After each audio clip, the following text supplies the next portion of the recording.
hace de la mano de Gianfranco de Bosio.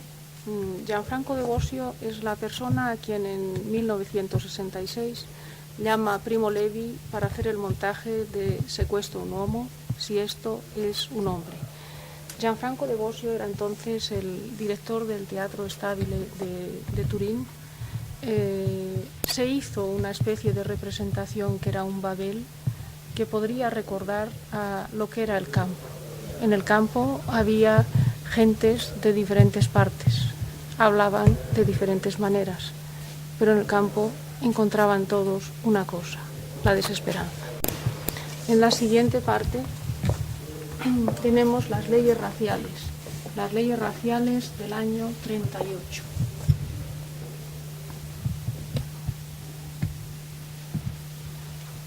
Las leyes raciales del año 38 en esta exposición, en una parte están en italiano, en otra están en español, y nos vamos aproximando a el viaje que emprende Primo Levi y que le transportará a su destino final.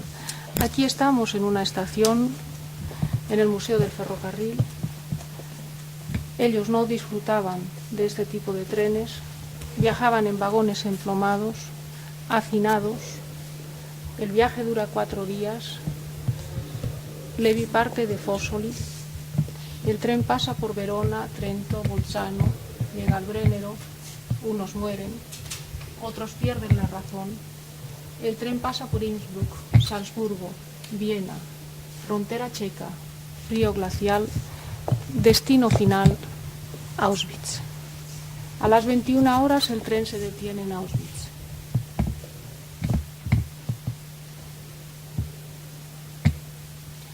Levi llevará en la parte externa del brazo el número 1745517.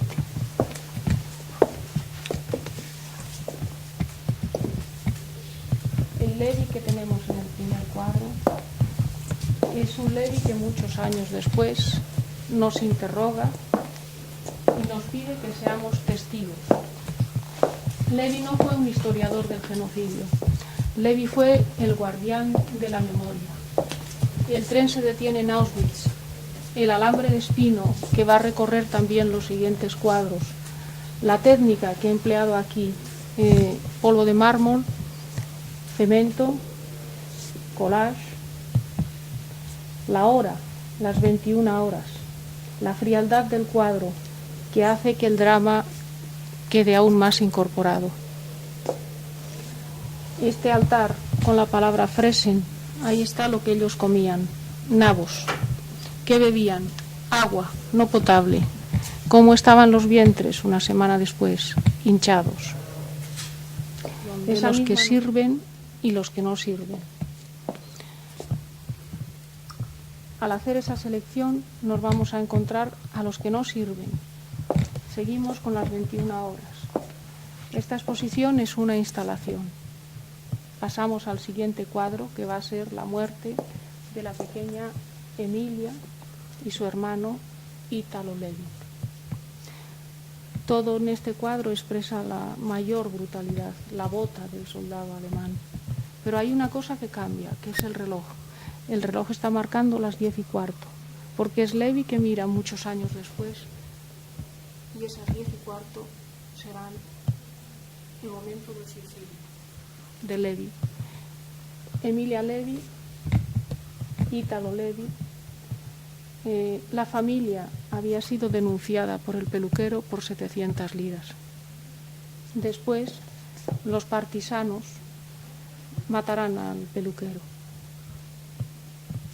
Los niños visten ya, aunque en realidad a estos niños no les habría dado el tiempo de vestirlo, pero en el cuadro sí, visten el traje a rayas. Aquí hay un fragmento de un periódico del País, del relojero del Holocausto, y otro de Eichmann.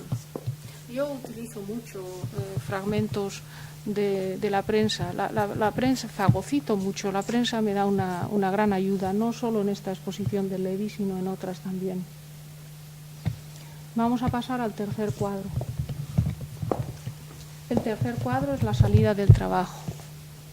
Trabajan en la fábrica de Monovich, Alta Silesia, fábrica de caucho sintético. Trabajan día y noche con los pies desnudos, con un frío glacial. Salen a las 5 de la tarde los judíos. Llevan el traje abotonado, a rayas. Los hombres, el número tatuado en la parte derecha, en la parte exterior del brazo, las mujeres en la parte interior. El rayo de luz que se asoma en este cuadro es ese rayo de luz que no les llegará nunca a ellos. ¿Por qué las gafas? Los que habéis estado en museos judíos habréis visto millones de gafas. Millones de gafas, ¿qué quería decir? La confusión entre lo privado y lo público. Esa privacidad, las gafas simbolizan la privacidad y ellos privaban, al hacerlo más privado se convertía en lo más público. Al cabo de una semana de estar en el campo, ellos no tenían una sensación de ser seres humanos, se comportaban como animales. Levi, aún en esos momentos más duros de su vida, cree siempre en el hombre y en la justicia. Las 24 horas, el olor a carne quemada de los hornos crematorios invaden el campo. Estamos en el cuarto cuadro. Yo digo siempre una cosa, 24 sobre 24, y porque el día no tenía más. Aquí el reloj podría marcar cualquier hora, porque no había horas, eran todas las horas. El alambre de espino, el número, las manos blancas. No había diferencia entre inocencia o no inocencia. Estos seres humanos tenían una culpa, como Joseph K. en el proceso de Kafka, la culpa de existir.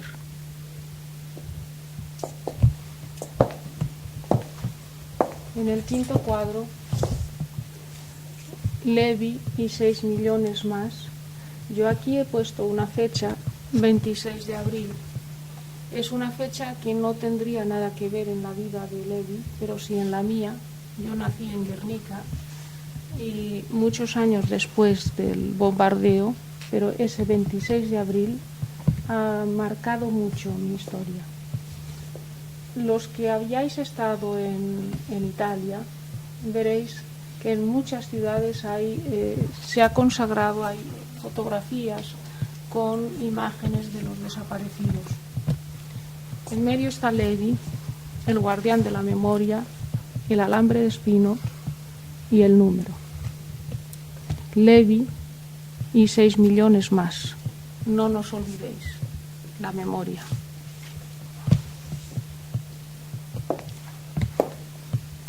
Ahora pasamos al sexto cuadro.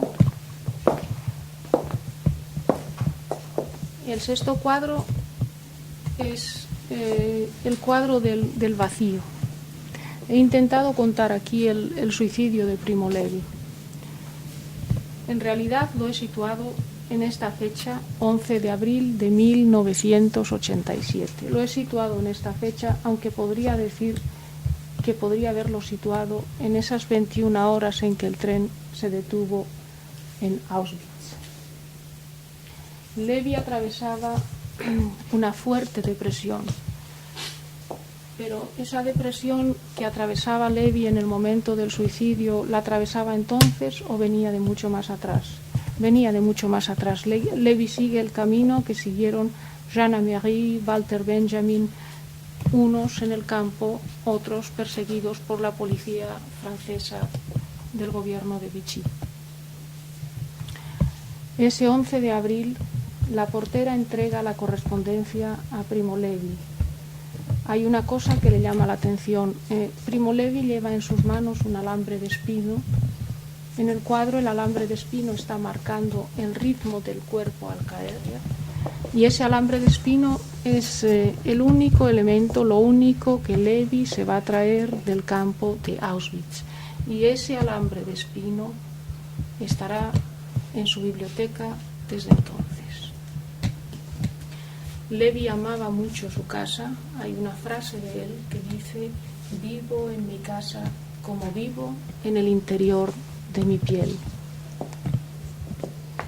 En el año 84 hay un poema de él, El superviviente, en el que él ya es un antecedente del suicidio de Levi. Él dice: no es culpa mía si vivo y respiro y como. Cuando alguien dice eso es que hay algo tan profundo.